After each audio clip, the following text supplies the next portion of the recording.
আজকে বিশ্ব ধরিত্রী দিবস। আজকে ধরুন এত গরম কেন? তার জন্য দায়ী কিন্তু কে? তার জন্য দায়ী আমরাই।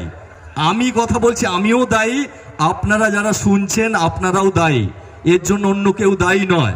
আপনি একটা বাড়ি করবেন, ওখানে 10টা গাছ ছিল, আপনি হঠাৎ করে কেটে দিলেন। আপনি একটা ফ্ল্যাট করবেন, ওখানে প্রচুর গাছ ছিল, আপনি কেটে দিলেন। কেটেছেন কিন্তু গাছ লাগাননি।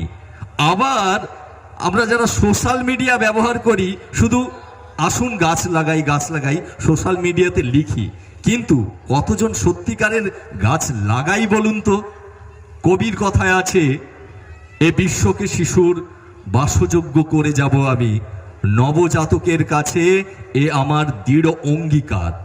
কবির কথা এটা রয়েই গেছে, কিন্তু বাস্তবায়িত কতজন করছি? এই সংস্থার উদ্যোগে বা আপনার উদ্যোগে 100টা 1000টা গাছ আপনি লাগিয়ে দিলেন,